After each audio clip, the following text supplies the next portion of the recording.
ಕೌಸಲ್ಯ. ನಮ್ಮ ಆನೆಗಳು ಮೈಸೂರಿಗೆ ಬಂತು ಅಂತಂದರೆ ಮೈಸೂರಿಗರಿಗೆ ಒಂದು ಹಬ್ಬ. ಮೈಸೂರಿಗರಿಗೆ ಮಾತ್ರ ಅಲ್ಲ, ಪ್ರವಾಸದಿಂದ ಮೈಸೂರನ್ನು ನೋಡಲಿಕ್ಕೆ ಅಂತ ಬರೋರಿಗೂ ಕೂಡ ಅದು ಕಣ್ಣಿಗೊಂದು ಹಬ್ಬ. ಇದರ ಜೊತೆಯಲ್ಲಿ ನಮ್ಮ ಆನೆಗಳು ಪ್ರತಿನಿತ್ಯ 2 ಬಾರಿ ಒಂದು ರಾಜಮಾರ್ಗದಲ್ಲಿ ಹೆಜ್ಜೆಯನ್ನು ಹಾಕ್ತಾ ಬರ್ತವೆ. ಹಾಗೆ ಅದರ ಜೊತೆಯಲ್ಲಿ ಮಾವುತ, ಕಾವಡಿಗಳು, ಪೊಲೀಸ್ನವರು, ಹಾಗೆ ಅರಣ್ಯ ಇಲಾಖೆಯ ಸಿಬ್ಬಂದಿ ವರ್ಗದವರು, ಅದೇ ಯಾಕೆ ಖುದ್ದಾಗಿ ಮೈಸೂರಿನ DCF ಕೂಡ ಅದರ ಜೊತೆಯಲ್ಲಿ ಹೆಜ್ಜೆಯನ್ನು ಹಾಕುವಂಥದ್ದು. ನಿಜವಾಗ್ಲೂ ಇದು ನಮ್ಮ ಆನೆಗಳ ಮೇಲೆ ಇರುವಂಥ ಒಂದು ರೆಸ್ಪಾನ್ಸಿಬಿಲಿಟಿ ಜೊತೆಯಲ್ಲಿ ಪ್ರೀತಿ ಎರಡವನ್ನು ತೋರಿಸುತ್ತೆ. ಹಾಗಾದ್ರೆ ಬನ್ನಿ DCF ಸರ್ ನಮ್ಮ ಜೊತೆ ಏನು ಮಾತಾಡ್ತಾರೆ ತಿಳ್ಕೊಳ್ಳೋಣ. ಮೈಸೂರಿನ ರಾಜಬೀದಿಗಳಲ್ಲಿ ಹೆಜ್ಜೆಯನ್ನು ಹಾಕ್ತಾ ಇರುವಂಥ ನಮ್ಮ ಅಭಿಮನ್ಯು ಆ್ಯಂಡ್ ಟೀಮ್, ಇದರ ಬಗ್ಗೆ ನಮಗೆ ವಿಶೇಷವಾದಂಥ ಮಾಹಿತಿಯನ್ನು ತಿಳಿಸ್ಕೊಡೋದಕ್ಕೆ ಮೈಸೂರಿನ DCF ಆದಂಥ ಶ್ರೀಯುತ ಪ್ರಭು ಸರ್ ಇದ್ದಾರೆ. ಬನ್ನಿ ಅವ್ರನ್ನ ಮಾತಾಡ್ಸೋಣ. ಸರ್, ಇವತ್ತು ಮೊದಲನೇ ದಿನ ಮರದ ಅಂಬಾರಿಯನ್ನು, ಮರದ ಹೌಡವನ್ನು ಕಟ್ಕೊಂಡು ಅಭಿಮನ್ಯು ಆ್ಯಂಡ್ ಟೀಮ್ ಹೆಜ್ಜೆಯನ್ನು ಹಾಕ್ತಾ ಇರುವಂಥದ್ದು. ಸೊ ಎಷ್ಟು ಒಂದು ವೆಯ್ಟನ್ನು ಹಾಕಿದ್ದಾರೆ ಸರ್ ಅದ್ರ ಮೇಲೆ ಈಗ ಸದ್ಯಕ್ಕೆ? ಅಂಬಾರಿ ದಿನ ಏನು ವೇಟ್ ಇರುತ್ತೆ ಅದರ ಈಕ್ವಲ್ ಆಗಿ ಇವತ್ತು ನಾವು ತಾಲೀಮನ್ನು ಮಾಡಿಸ್ತೇವೆ. It's like a preliminary test ಇದ್ದಂಗೆ. ಪ್ರಿಲಿಮಿನರಿ ಡೆಮೋದಲ್ಲಿ ಏನು ಅದರ ವೇಟ್ ಇರಬೇಕಾಗಿತ್ತು, ಸೊ ಅಷ್ಟೇ ವೇಟನ್ನು ಹಾಕಿಬಿಟ್ಟು ನಾವು ಇವತ್ತು ತಾಲೀಮನ್ನು ಮಾಡಿಸ್ತಾ ಇದ್ದೀವಿ. ಇದು ದಸರಾ ಪ್ರೊಸೆಷನ್ ಥರ ಅಂತಲೇ ಹೇಳ್ಬೋದು. ಸೊ ಒಂದು ಲೆಕ್ಕದಲ್ಲಿ ಈಗ ಸದ್ಯಕ್ಕೆ ಮೈಸೂರಿನ ಜನರು ನೋಡ್ತಾ ಇದ್ರೆ ಒಂದು ಮಿನಿ ದಸರಾ ಆಗ್ತಾ ಇದೆ ಅಂತ ಅನಿಸ್ತಾ ಇದೆ ಸರ್. ಮಿನಿ ದಸರಾನೇ ಅಂತ ಅನ್ಕೊಳ್ಬೋದು. ಇದು ಮಿನಿ ದಸರಾ ಅಂತ ನಮಗೇನು ಅನಿಸ್ತಾ ಇಲ್ಲ. ದಸರಾದಲ್ಲಿ ಏನು ಜನ ಇರ್ತಾರೆ ಅಷ್ಟೇ ಜನ ಡೈಲಿ ಈವ್ನಿಂಗ್ ಪ್ರೊಸೆಷನ್ನ ನೋಡೋಕ್ಕಂತಲೇ ಸಾವಿರಾರು ಜನ ಕಾಯ್ತಾ ಇರ್ತಾರೆ. ಸೊ ಮತ್ತು ಅವರ ಪೇಷನ್ಸನ್ನು ನಾವು ಮೆಚ್ಚಬೇಕು. ಅಷ್ಟೊಂದು ಅಂದರೆ ನಾವು ಅಲ್ಲಿ ಒಳಗಡೆ ತಾಲೀಮ್ ಮಾಡಿ ಹೊರಗಡೆ ಬರೋಷ್ಟರಲ್ಲೇ ಅಷ್ಟೊಂದು ಜನ ವೆಯ್ಟ್ ಮಾಡ್ತಾ ಇರ್ತಾರೆ. 1 hour 2 hours ವೆಯ್ಟ್ ಮಾಡಿ ಪ್ರೊಸೆಷನನ್ನು ನೋಡಿಬಿಟ್ಟು ಹೋಗ್ತಾರೆ. ನಾವು ದಸರಾಗೂ ಹಾಗೆ ಅಲ್ವಾ, ಈವ್ನಿಂಗ್ವರೆಗೂ ಕಾಯ್ತೀವಿ ಅಂಬಾರಿ ಹೊತ್ತು ಬರೋ ಆನೆಗೆ. ಅದೇ ಥರ ಕಾದ್ಬಿಟ್ಟು ಹೋಗ್ತಾ ಇದ್ದಾರೆ. ಸರ್, ಒಂದು ಲೆಕ್ಕದಲ್ಲಿ ನೋಡಿದ್ರೆ ಈ ಮುಂಚೆ ಇಷ್ಟು ಸೋಷಿಯಲ್ ಮೀಡಿಯಾ ಇರಲಿಲ್ಲ, ಮತ್ತು ಜನಕ್ಕೂ ಕೂಡ ಇಷ್ಟು ಓಕೆ ವಾಕಿಂಗ್ ಹೋಗೋ ಟೈಮಲ್ಲಿ ನಾವು ಇರಬೇಕು ಮಾಡಬೇಕು ಅಂತ. ಸೊ ಈ ಸಲ ನಿಮ್ಮ ಒಂದು ನೇತೃತ್ವದಲ್ಲಿ ನಡೀತಾ ಇದೆ, ನಿಮ್ಮ ಜವಾಬ್ದಾರಿಯಲ್ಲಿ ನಡೀತಾ ಇದೆ. ಸೊ ಇಷ್ಟು ಒಂದು ಕಂಟ್ರೋಲಿಂಗ್ ಯಾವ ಥರ ಆಗ್ತಾ ಇದೆ ಸರ್? ಜನರನ್ನು ಇದನ್ನೆಲ್ಲ ಕಂಟ್ರೋಲ್ ಮಾಡೋದಕ್ಕೆ ಎಷ್ಟು ಕಷ್ಟ ಆಗ್ತಾ ಇದೆ ಆ್ಯಕ್ಚುಲಿ? ಏನು ಕಷ್ಟ ಅಂತೇನಿಲ್ಲ, ಜನರು ಪಾಪ ಅರ್ಥ ಮಾಡ್ಕೊಂಡು ಅವರು ಕೂಡ ಅವರು ಇದನ್ನು ಸೇಫ್ಟಿ ಸೆನ್ಸಲ್ಲಿ ಅವ್ರನ್ನ ಇಟ್ಕೊಂಡಿದ್ದಾರೆ. ಸೊ ಅಂತ ಏನು ನಮಗೇನು ತೊಂದರೆ ಕೊಡ್ತಾ ಇಲ್ಲ ಅವರು. ಹಾಗೆ ನಮ್ಮ ಮಾವುತರು, ಕಾವಾಡಿಗೆ ಕೂಡ ಅಷ್ಟೇ ಪೇಷನ್ಸಿಂದ ಉತ್ತರ ಕೊಡ್ತಾರೆ.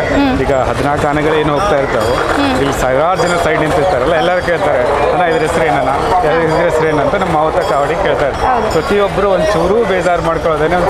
ಒಂದು ತಾಲೀಮಲ್ಲಿ ಹೋಗಿ ಬರೋಷ್ಟು 1000 ಸಲ ಕೇಳಿದ್ರು ಕೂಡ ಇದು ಗೋಪಿ, ಇದು ಅಭಿಮನ್ಯು, ಇದು ಭೀಮಾ ಅಂತ ಹೇಳ್ಬಿಟ್ಟು ಪ್ರತಿಯೊಬ್ಬರಿಗೂ ಉತ್ತರ ಕೊಡ್ತಾರೆ ಸಮಾಧಾನಕರವಾಗಿ. ಸೊ ಹಾಗಾಗಿ ಎಲ್ಲ ತುಂಬ ಚೆನ್ನಾಗಿದೆ. ಜನರು ಕೂಡ ಅಷ್ಟೇ ಚೆನ್ನಾಗಿ ರೆಸ್ಪಾಂಡ್ ಮಾಡ್ತಾ ಇದ್ದಾರೆ. ಯಾವುದೂ ಇದಿಲ್ಲ. ಅವರು ನಾವು ಹೇಳಿರೋವಂಥ ಏನೋ ಒಂದು ಇನ್ಸ್ಟ್ರಕ್ಷನ್ ಕೊಟ್ಟಿದ್ದನ್ನು ಅವರು ಫಾಲೋ ಮಾಡ್ತಾ ಇದ್ದಾರೆ. ತೊಂದರೆ ಇಲ್ಲ, ಚೆನ್ನಾಗಿ ನಡೀತಾ ಇದೆ. ಇನ್ನು ಇವತ್ತಿಂದ ಅಭಿಮನ್ಯು ಜೊತೆಯಲ್ಲಿ ಈ ಒಂದು ಮರದ ಹೌಡವನ್ನು ಪ್ರಾರಂಭ ಮಾಡಿದ್ರು. ಮುಂಬರುವ ದಿನಗಳಲ್ಲಿ ಯಾವ ಯಾವ ಆನೆಗೆ ಈ ಮರದ ಹೌಡವನ್ನು ಕಟ್ಟುವಂಥ ಒಂದು ಕಾರ್ಯಕ್ರಮ ಹಮ್ಮಿಕೊಳ್ಳೋದು? 2ನೇ ಹಂತದಲ್ಲಿ ಧನಂಜಯಿಗೆ ನಾವು ಪ್ಲ್ಯಾನ್ ಮಾಡಿದ್ದೀವಿ. ಸೊ ನಮಗೆ ಅದು ಬ್ಯಾಕಪ್ಪು. ಅದಾದಮೇಲೆ ಮಹೇಂದ್ರ ಮತ್ತು ಗೋಪಿ, ಸುಗ್ರೀವ. ಸೊ ಇದಕ್ಕೆ ಏಕಲವ್ಯ ಕೂಡ ನಾವು ಒಂದು ಲಾಸ್ಟ್ಗೆ ನೋಡೋಣ ಅಂತ ಅಂದ್ಕೊಂಡಿದ್ದೀವಿ. ಸೊ 4ರಿಂದ 5 ಆನೆಗಳಿಗೆ ನಾವು ಮಾಡೇ ಮಾಡ್ತೀವಿ. ಇನ್ನು ಸರ್, ಏಕಲವ್ಯ ಈಗ ಆಲ್ರೆಡಿ ಮರಳಿನ ಮೂಟೆ ತಾಲೀಮನ್ನು ಕೂಡ ಭಾಗವಹಿಸಿದ್ದಾನೆ. ಸೊ ಯಾವ ರೀತಿ ಇತ್ತು ಸರ್ ಏಕಲವ್ಯನ ಒಂದು ಪರ್ಫಾರ್ಮೆನ್ಸ್? ಯಾಕಂದರೆ ಬಂದಿದ್ದ ಫಸ್ಟ್ ಟೈಮ್ಗೆ ಅವನಿಗೆ ಮರಳಿನ ಮೂಟೆಯನ್ನು ಈಗ ಅವನು ಪಳಿಗೆ ಜಸ್ಟ್ 2 years ಆಯ್ತಲ್ಲ, ಹಾಗಾಗಿ ಅವನಿಗೆ ಮೇಲ್ಗಡೆ ಭಾರ ಹಾಕೋದು ಅದ್ರ ಬಗ್ಗೆ ಅಷ್ಟು ಐಡಿಯಾ ಇರಲಿಲ್ಲ. ಅದನ್ನೇನು ಹಾಕಿರೋದನ್ನು ಫಸ್ಟ್ ಎಕ್ಸೆಪ್ಟೆಡ್, ಆರಾಮಾಗಿ ತೊಗೊಂಡೋಗಿ ಇಟ್ಕೊಂಡಿದ್ದಾನೆ. ಏನೊಂದು ಚೂರು ಕೂಡ ನಾವು ಅಂದರೆ ಬ್ರೀತಿಂಗ್ ಇದ್ರ ಮೇಲೆ ನೋಡ್ತೀವಿ, ಅವನು ಸುಸ್ತಾಗಿದ್ದಾನೋ ಇಲ್ಲ ಅನ್ನೋದು, ಎಷ್ಟು ಬ್ರೀತ್ ಮಾಡ್ತಾನೆ ಅನ್ನೋದ್ರ ಮೇಲೆ. ಸೊ ಅದನ್ನು ಚೆಕ್ ಮಾಡ್ತೀವಿ. ಬಟ್ ಅವ್ನಿಗೇನು ವೇರಿಯೇಷನ್ ಇರಲಿಲ್ಲ ಬ್ರೀತಿಂಗ್ ಇದರಲ್ಲಿ. ಸೊ ಮಾಮೂಲಿ ತಾಲೀಮಲ್ಲಿ ಏನು ಬ್ರೀತಿಂಗ್ ಇತ್ತು ಅದೇ ಬ್ರೀತಿಂಗ್. ಸೊ ಆ ಡ್ಯೂರೇಷನ್ ಕೂಡ ಆಲ್ಮೋಸ್ಟ್ ಬೇರೆ ಮತ್ತಿತರ ಎಕ್ಸ್ಪೀರಿಯನ್ಸ್ ಆನೆಗಳು ಏನು ಸಮಯವನ್ನು ತಗೊಂಡ್ವು ಅರಮನೆಯಿಂದ ಹೊರಟು ಆ ಒಂದು ಸಮಯ, ಅದೇ ಸಮಯವನ್ನು ಏಕಲವ್ಯ ಕೂಡ ಕ್ಯಾಚ್ ಮಾಡ್ದ ಅಂತ ಅನ್ಸುತ್ತೆ. ಒಂದು ನಾವೆಲ್ಲ ಅರ್ಥ ಮಾಡ್ಕೋಬೇಕಾಗಿರೋದೇನೆಂದರೆ, ಸೊ ನಾವು ಟೈಮ್ ಮೇಲೆ ಇದು ಮಾಡೋದಿಲ್ಲ. ಏನು ಇಲ್ಲಿಂದ ಅಷ್ಟು ಅಲ್ಲಿ ತೊಗೊಂಡೋದು ಟೈಮ್ ಎಷ್ಟು ಅಂತ it's not A competition, it's A procession. So 1 hour ಆಗಲಿ 2 hour ಆಗಲಿ ಆರಾಮಾಗಿ ತೊಗೊಂಡು ಹೋಗಬೇಕು, ಆರಾಮಾಗಿ ಇಡಬೇಕು, ಯಾವುದೇ ಹೆಲ್ತಲ್ಲಿ ತೊಂದರೆ ಆಗಲಿ. ಅದಷ್ಟೇ ನಮ್ಮದು ಇದು. ಹಾಗಾಗಿ ನಾವು time is not A criteria. Okay. So ಒಟ್ಟು ಏನಂತಂದರೆ ಜವಾಬ್ದಾರಿಯುತವಾಗಿ ಇಲ್ಲಿಂದ ಫೈನಲ್ ಡೆಸ್ಟಿನೇಷನ್ ರೀಚ್ ಆಗೋದು ತುಂಬ ಮುಖ್ಯ ಆಗುತ್ತೆ. ಹೌದು, ಅಷ್ಟೇ. ಅಂದರೆ ಆರಾಮಾಗಿ ಹೋಗಬೇಕು. ಏನೋ ನಮಗೆ ಅವನ ಆರೋಗ್ಯದಲ್ಲಿ ವ್ಯತ್ಯಾಸ ಆಗಬಾರ್ದು ಮತ್ತು ಅವನ ಬಿಹೇವಿಯರಲ್ಲಿ ಚೇಂಜಸ್ ಆಗಬಾರ್ದು. ಅದಷ್ಟೇ ನಮ್ಗೆ important. Time is not A matter. And Kanjan ಆರೋಗ್ಯದ ಬಗ್ಗೆ ಸರ್ ಯಾವ ರೀತಿ ಇದ್ದಾನೆ ಇವಾಗ? ನೋಡಿದ್ರಿ ಈಗ Yes, ಭಾಗವಹಿಸ್ತಾ ಇದ್ದಾನೆ. ಆಲ್ರೆಡಿ ತಾಲೀಮಲ್ಲಿದ್ದಾನೆ. ಒಂದು ವಾರ 15 ದಿನ, ಒಂದು 10 days ಆಯ್ತೇನೋ. ಆಲ್ರೆಡಿ ತುಂಬ ರಿಕವರ್ಡ್ ಆಗಿಬಿಟ್ಟು ಆರಾಮಾಗಿದ್ದಾನೆ, ಏನು ತೊಂದರೆ. Okay okay. ಇನ್ನು ಯಾವ್ಯಾವ ಆನೆಗಳಿಗೆ ಯಾವ್ಯಾವ ಜವಾಬ್ದಾರಿಯನ್ನು ಕೊಡಲಾಗುತ್ತೆ ಅನ್ನೋದನ್ನು ನಾವು ಯಾವಾಗ ಎಕ್ಸ್ಪೆಕ್ಟ್ ಮಾಡ್ಬೋದು ಸರ್? ಇನ್ನು 2 days ಹೇಳ್ತೀನಿ.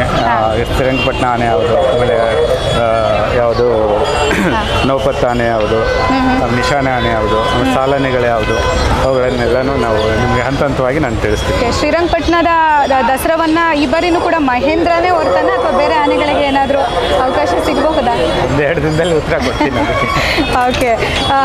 ಒಟ್ಟಾರೆ ಸರ್, ಈ ಒಂದು ತಾಲೀಮ್ಗಳು ಆನೆಗಳಿಗೆ ಅಂದರೆ ಈ ದಸರಾ ಮುಗಿದ ನಂತರ ಮತ್ತೆ ಅವು ಒಂದು ಕ್ಯಾಂಪಿಗೆ ಹೋಗ್ತವೆ, ಮತ್ತು ಯಾವುದೇ ಭಾರ ಹಾಕುವಂಥದ್ದು ಅದಕ್ಕೆ ಇರಲ್ಲ. ಬಟ್ ಇಲ್ಲಿ ವಾಪಸ್ ಬಂದಾಗ ಈ ತಾಲೀಮಿಗೆ ಒಟ್ಟಾರೆ ಎಲ್ಲ ಆನೆಗಳು ಯಾವ ರೀತಿ ಸ್ಪಂದಿಸ್ತಾ ಇದ್ದಾವೆ ಸರ್? ಎಲ್ಲ ಆನೆಗಳು ದಸರಾ ಇದಕ್ಕೆ ಏನು ವೆದರ್ ಮತ್ತು ಎನ್ವೈರ್ಮೆಂಟ್ ಏನಂತ ಹೇಳ್ತೀವಲ್ಲ, ಈ ವಾತಾವರಣ ತಂದ್ಕೊಂಡ್ಬಿಟ್ಟಿದ್ದಾವೆ.